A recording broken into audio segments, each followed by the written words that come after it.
कहानी की शुरुआत 1914 के उस दौर से होती है जब समुद्र के पानी पर हल्की हल्की सी धुंध छाई हुई थी। ठंडी हवाओं के बीच हमें एक लड़का दिखाई देता है, नाम है फ्रेंड। उसकी आंखों में डर और उत्सुकता दोनों का मिला जुला एहसास है। वो एक सरकारी जहाज में बैठा हुआ है जो उसे अंटार्कटिका के उस सुनसान टापू पर छोड़ने जा रहा था जहां उसे अगले 1 साल तक मौसम की जानकारी सरकार को भेजनी है। जहाज में उसके साथ कुछ सिपाही भी थे, मगर उनके चेहरे पर भी अजीब सी चुप्पी थी, जैसे इस सफर के बारे में वो सब कुछ जानते हों मगर कहना नहीं चाहते। टापू पर पहुंचते हैं। फ्रेंड की नज़र सबसे पहले उस पुराने लाइट हाउस पर पड़ती है जो हवा में हिलती परछाइयों की तरह डरावना लगता था।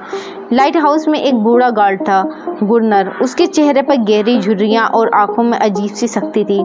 सिपाही उससे पूछते हैं, पिछली बार जो लड़का यहाँ मौसम की रिपोर्ट देने आया था वो कहाँ है? हमें उसे साथ वापस ले जाना है। अब उसकी जगह फ्रेंड काम करेगा। गुरनर बिना पलके झपकाए कहता है, मुझे कुछ नहीं पता, शायद वो मर गया। एक दिन समुंदर की तरफ गया था, फिर कभी वापस नहीं आया। फ्रेंड का दिल जोर जोर से धड़कने लगता है। वो घबराया हुआ अपने होंठ चबाता है। तभी एक आर्मी ऑफिसर उसके कंधे पर हाथ रखकर कहता है, यहाँ खतरा हो सकता है, अपनी हिफाजत के लिए ये बंदूक रख लो। फ्रेंड कांपते हाथ से बंदूक ले लेता है और अपने कमरे में चला जाता है। कमरा ठंडा और वीरान था। सामान रखते हुए उसकी नज़र अचानक एक पुरानी डायरी पर पड़ती है। वो उस लड़के की डायरी थी जो उससे पहले यहाँ आया था। डायरी के पन्ने पलटते हुए फ्रेंड को उस लड़के की आखिरी घबराई हुई लफ्ज़ों में लिखी बातें पढ़ने को मिलती हैं और साथ में कुछ अजीब डरावने प्राणियों की रेखाचित्र यानी कि उनके फोटो देखने को मिलते हैं। फ्रेंड का दिल बैठने लगता है। उसके होंठ सूख जाते हैं और हल्की सी सिरहन उसकी रीढ़ की हड्डी में दौड़ जाती है। वो अपने आप को समझाने की कोशिश करता है, शायद ये अकेलेपन की वजह से वो पागल हो गया था। मैं ऐसा नहीं होने दूंगा। पहली रात किसी तरह कट जाती है, लेकिन अगली रात जैसे ही अंधेरा होता है सब कुछ बदल जाता है। कमरे के बाहर हल्की हल्की सी सरसराहट की आवाज़ें सुनाई देती हैं। दिल की धड़कनें तेज हो जाती हैं। फ्रेंड डर के मारे पसीने से भीग जाता है। तभी उसकी नज़र दरवाजे के नीचे से सरकते हुए एक हाथ पर पड़ती है। ये हाथ किसी इंसान का नहीं था। अजीब सी चमड़ी, लंबी सी उंगलियां और नुकीले नाखून। डर के मारे फ्रेंड की सांसें रुकने लगती हैं। उसकी आंखों में आंसू आ जाते हैं। वो हड़बड़ाकर बेसमेंट की तरफ भागता है। बेसमेंट में घुप अंधेरा था। ठंडी हवा की सीटी जैसी आवाज़ सुनाई देती थी और उसे हर कोने से लगता था जैसे कोई उसे देख रहा है। वो बेसमेंट की दीवार से चिपककर कांपता रहता है। दिल में हजार डरावने ख्याल आते हैं। क्या वो प्राणी उसे भी मार देंगे? क्या वो कभी वापस घर लौट पाएगा? वो पूरी रात यहाँ बैठकर सिसकता रहता है। उसके लिए एक एक पल पहाड़ जैसा भारी था।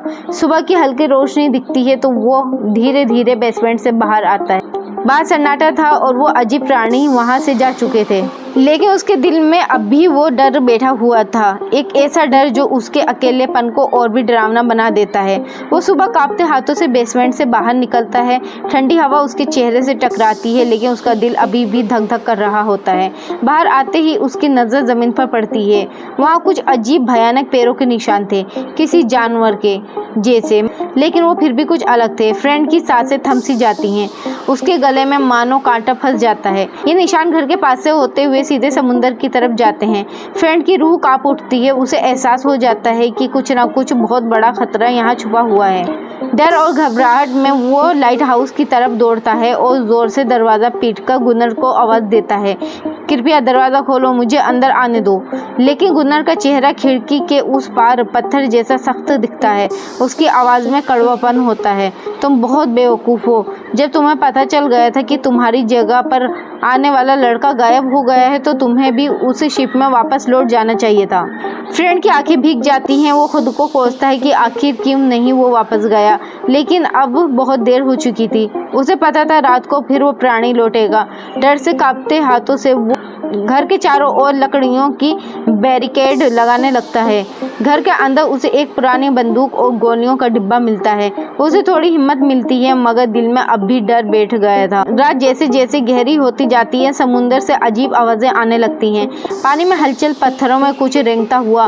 फ्रेंड के रग रग में सिरहन दौड़ रही थी और फिर वो देखता है समुद्र से निकलते हैं सैकड़ों डरावने क्रिएचर। उनकी आंखें अंधेरे में चमकती हैं। फ्रेंड कांपते हाथों से गोली चलाता है, लेकिन वो बहुत ज्यादा थे। उसकी हर गोली के बाद भी अंधेरे से प्राणी निकलते आते हैं।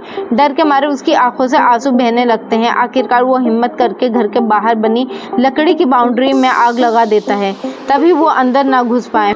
आग की लपटें तेजी से फैलती हैं। लपटों की गर्मी चेहरे पर महसूस होती है, लेकिन आग इतनी भड़क जाती है कि घर जलने लगता है। फ्रेंड अपने ही बनाए घर से वो भागकर पत्थरों के पीछे छुप जाता है। पूरी रात सर्द हवा में अकेले कांपते और रोते हुए कटती है। उसकी आंखों में नींद भरी थी, मगर डर के मारे बंद नहीं हो पा रही थी। सुबह की हल्की रोशनी में थकावट से टूटा हुआ फ्रेंड गुनर को पानी भरते देखता है। वो छुप जाता है, लेकिन तभी अचानक उस पर एक फीमेल क्रिएचर हमला कर देती है। वो देखने में बेहद डरावनी थी। उसकी लाल खून सी चमकती आंखें और पपड़ीदार चमड़ी। फ्रेंड की चीख गले में अटक जाती है। उसके हाथ कांपते हैं, मगर वो हिम्मत करके गन उस पर तान लेता है। गोली चलाने ही वाला होता है कि अचानक गुनर भागता हुआ आ जाता है। रुको, इसे मत मारो, ये तुम्हें कुछ नहीं करेगी। फ्रेंड की आंखें अभी भी डर से फटी हुई थी। गुनर कहता है, आ जाओ लाइट हाउस में, मैं तुम्हें बचा लूंगा, मेरे पास खाना भी है। फ्रेंड उसकी बात मानकर अंदर आ जाता है। वहाँ अंधेरे में बैठे बैठे गुनर धीमी आवाज में बताता है, ये फीमेल क्रिएचर पहले मुझ पर हमला करने आई थी, मगर मैंने इसे नहीं मारा। इसे प्यार और डर से पालतू बना लिया। फ्रेंड की रूह कांप जाती है। उसकी नज़रों में घिन और डर दोनों आ जाते हैं। वो हकलाते हुए पूछता है, जब तुम्हें पता था कि यहाँ ये सब है तो वापस क्यों नहीं गए? गुनर की आंखों में एक पागलपन झलकता है, क्योंकि मैं यहाँ खुश हूँ, ये मेरी दुनिया है, मैं इनका राजा हूँ। फ्रेंड कुछ कह नहीं पाता, उसकी आंखें भीग जाती हैं। वो बस कहता है, अगर कोई शिप आए तो मुझे बता देना, मैं वापस जाना चाहता हूँ। गुनर ठंडी हंसी हंसते हुए कहता है, यहाँ कोई शिप नहीं आता, यहाँ सिर्फ साल में एक बार शिप आता है, जिसमें तुम आए थे। वक्त बीतता है, रातें और भी डरावनी होती जाती हैं। एक दिन क्रिएचर की आवाज़ सुनकर गुनर उस फीमेल क्रिएचर को छत पर छोड़ देता है। उसकी दर्द भरी चीख सुनकर सैकड़ों क्रिएचर हमला कर देते हैं। गुनर बंदूक से एक एक को मार देता है, गोली चला देता है और कहता है, गोली चला फ्रेंड। लेकिन फ्रेंड का डर उस पर हावी हो जाता है। उसके हाथ कांपते हैं और वो बेहोश होकर गिर पड़ता है। सुबह होते ही गुस्से में भरा गुनर उस पर जोर से झंझड़ाते हुए कहता है, अगर यहाँ जिंदा रहना है तो डर छोड़ना होगा। अगली रात फिर हमला होता है। इस बार फ्रेंड भी गोली चलाते हैं, मगर जैसे ही वो थोड़ी हिम्मत दिखाता है, गुनर उसे बाहर अकेला छोड़कर दरवाजा बंद कर लेता है। फ्रेंड के दिल में गुस्सा, डर और दर्द का तूफान उठता है। पूरी रात वो कांपते हाथों से गोलियां चलाता है, मगर उसके दिल में एक टीस सी उठती है, गुनर ने उसे धोखा दिया। सुबह थका हारा, गुस्से में भरा फ्रेंड बैठा हुआ होता है। अब दोनों की बिल्कुल नहीं बनती थी, सिर्फ ज़रूरत ने उन्हें साथ रखा हुआ था। कई रातें बीत जाती हैं, एक रात क्रिएचर नहीं आते। फ्रेंड उम्मीद से कहता है, शायद वो हमसे डर गए, मगर गुनर की आंखों में डर का साया और गहरा हो जाता है। नहीं, वो अपनी तादाद बढ़ा रहे हैं, फिर आएंगे और इस बार ज़्यादा ताकत से। फ्रेंड की रूह कांप उठती है। उसकी नज़रों में एक बार फिर से वही डर दिखता है, अंधेरे से, अकेलेपन से और उस आने वाले तूफान से जिसकी आहट उसे दूर से सुनाई दे रही थी। रातों की लड़ाइयों में डर के बीच फ्रेंड के दिल में उस फीमेल क्रिएचर के लिए अजीब सी हमदर्दी पैदा हो जाती है।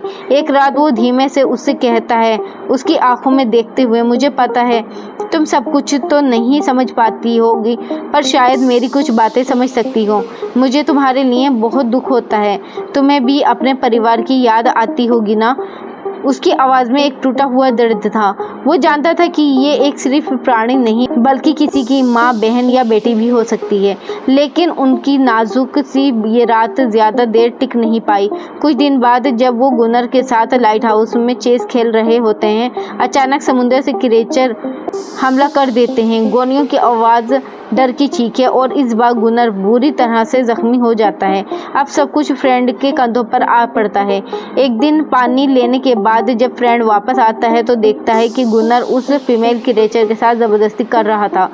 फ्रेंड का दिल कांप जाता है। उसे घिन, गुस्सा और एक अजीब सा दर्द महसूस होता है, पर वो कुछ नहीं कह पाता। फिर एक दिन जब फ्रेंड बाहर होता है, उसे दूर समुद्र में एक शिप दिखाई देता है। उसकी दिल की धड़कनें तेज हो जाती हैं।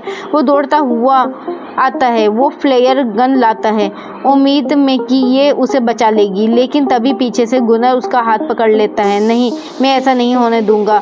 अगर किसी को यहाँ के बारे में पता चला तो मेरी दुनिया ख़त्म हो जाएगी। गुनर उसे ज़ोर से मारने लगता है। फ्रेंड के होठ से खून निकलने लगता है। तभी वो पालतू क्रिएचर उसे बचाने के लिए गुनर पर हमला कर देती है। गुनर की आंखों में गुस्से की आग जल उठती है। तू मेरी होकर इसकी तरफदारी कर रही है? वो ब्लेड से उसे बेरहमी से मारता है। मार से बचकर फीमेल क्रिएचर भाग जाती है। फ्रेंड के चेहरे पर आंसू आ जाते हैं। फीमेल क्रिएचर उसकी तरफ देखती है और जैसे समझ जाती है वो फ्रेंड यहाँ से भागना चाहता है, वो उसे चुपचाप एक पुरानी डूबी हुई शिप के पास ले जाती है। फ्रेंड की आंखों में उम्मीद की चमक आ जाती है। वो जल्दी से गुनर को बताता है, लेकिन गुनर धीमे से कहता है, मुझे इस शिप के बारे में पहले से पता है। वो पुर्तगाल के लोग थे जिनको इन क्रिएचर ने मारा था। फ्रेंड मिन्नत करता है, क्या पता कुछ हथियार मिल जाए, चलो तलाशी लें। पर गुनर मना कर देता है। आखिरकार फ्रेंड कहता है, मैं खुद अंदर जाऊंगा, तुम सिर्फ बाहर रहना। दोनों शिप पर आ जाते हैं। जंग लगा लोहा, टूटी सीढ़ियाँ और वहाँ उन्हें कुछ डायनामाइट बम मिल जाते हैं। ये देखकर गुनर की आंखों में उम्मीद की एक चमक आ जाती है। अगले कुछ दिनों में वो लाइट हाउस के चारों ओर डायनामाइट बिछा देते हैं, जैसे किसी बड़े युद्ध की तैयारी कर रहे हों। मगर कई रातें बीतती हैं, कोई हमला नहीं होता। गुनर की आंखों में गुस्सा, हताशा और पागलपन बढ़ने लगता है। एक दिन वो देखता है कि फ्रेंड और फीमेल क्रिएचर पानी में हंसते हुए खेल रहे होते हैं। जलन की आग उसकी आंखों में साफ दिखाई देती है। मौसम भी अब बेहद ठंडा होने लगा था। गुनर बार बार डायनामाइट का बटन हाथ में लेकर बैठा रहता है। उसे बस इंतजार था कि क्रिएचर आए और वो एक ही बार में उन सबको ख़त्म कर दे। इंतजार करते करते उसका दिमाग और भी संकीर्ण होता जा रहा था। वो गुस्से में एक दिन फीमेल क्रिएचर को बेरहमी से पीटता है। फ्रेंड उसे रोकने की कोशिश करता है, रुको, मत मारो उसे, लेकिन गुनर उसकी नहीं सुनता। फिर वो फीमेल क्रिएचर को छत पर ले जाकर ज़बरदस्ती रुलाता है ताकि उसकी आवाज़ सुनकर बाकी क्रिएचर आएँ। क्रिएचर आते हैं और सबसे पहले नीचे खड़े फ्रेंड पर हमला करते हैं। फ्रेंड चीखता है, लेकिन गुनर बटन दबा देता है।